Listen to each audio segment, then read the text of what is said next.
At exactly 6:17 every morning, Daniel Hale found a newspaper outside his apartment door. There was only one problem. It was dated tomorrow. 7 days later, that same newspaper would announce the exact minute of Daniel's death. But first, it offered proof. The first copy looked ordinary. Thin gray pages, black ink, and a name Daniel had never heard before. The Morning Chronicle. Then he saw the date. Tuesday, October 17th. It was Monday. Daniel checked his phone, then the calendar above the kitchen sink. Monday, October 16th. He laughed. A printing error. A strange advertisement. Anything but what it appeared to be. Still, the paper unsettled him. Its pages were damp from the hallway, but the ink was perfectly dry. There was no delivery label, no price, and no website. Even the articles referred to places Daniel knew. Yet, none of the reporters' names existed online. Then a small headline caught his attention. Local transformer explodes at 8:43 p.m. The article named the street directly behind his building. At 8:42 that evening, Daniel stood at his bedroom window, feeling ridiculous. At 8:43, the transformer exploded. The block went black. A blue fireball climbed into the rainy sky. Someone screamed below, and a woman across the street called emergency services from her window exactly as the article had described. Daniel did not sleep that night. At 6:17 the next morning, another newspaper waited outside his door. Again, it was dated tomorrow. This time, the front page reported that an 8-year-old girl named Mia Carter would be found behind the abandoned Royal Cinema at 4 that afternoon. Daniel called the police. They dismissed him until he mentioned a detail that had never been released: a red backpack with a silver unicorn keychain.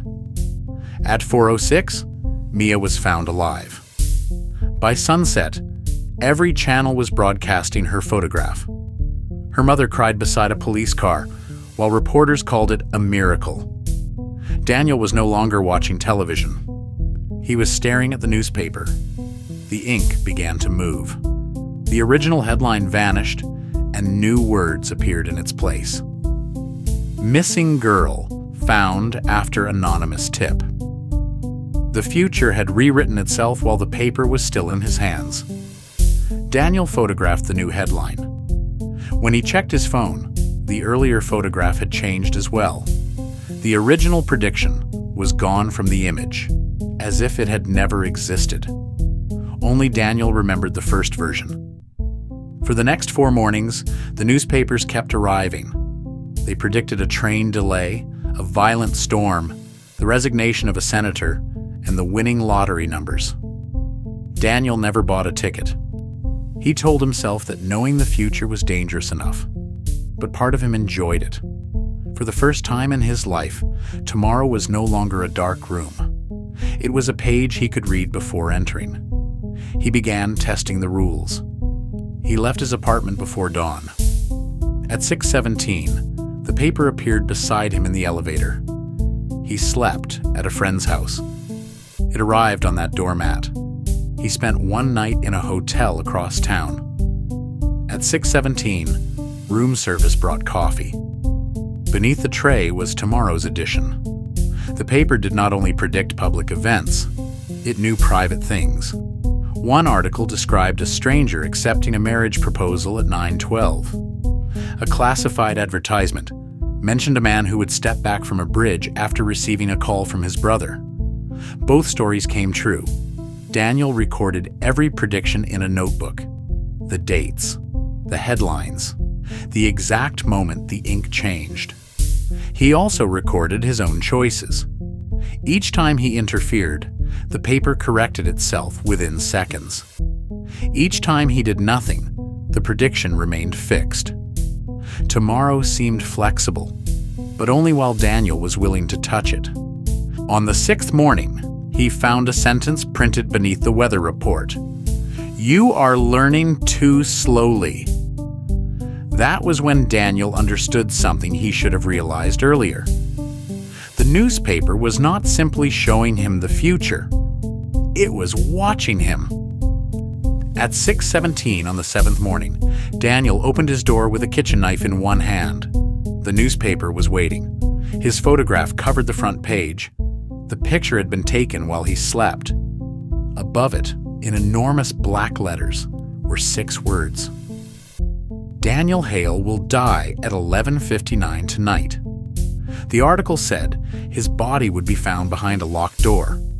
There would be no wounds, no poison, and no evidence that another person had entered. Police would find 7 newspapers nearby.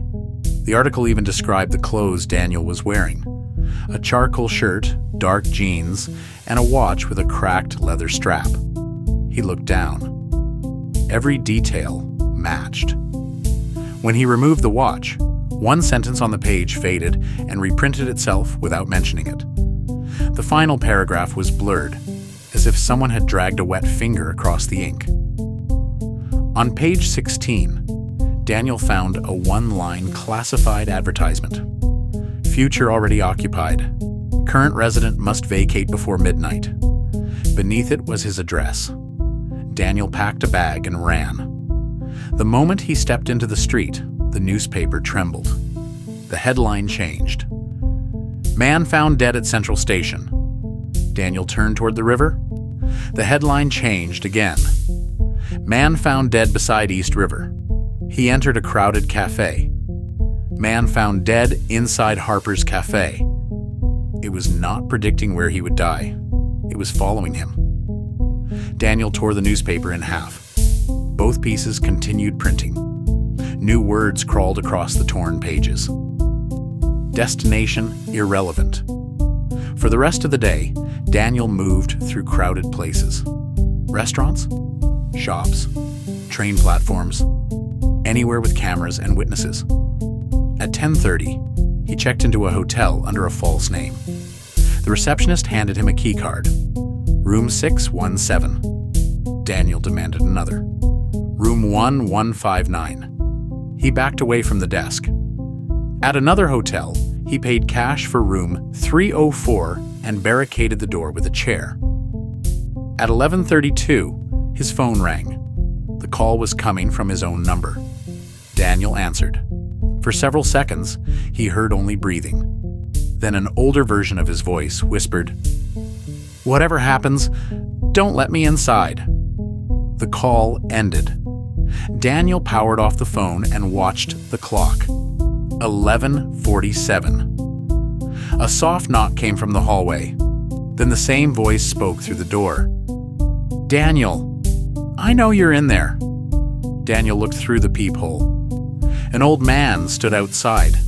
He was tall and thin, with silver hair and a dark scar crossing his left eyebrow.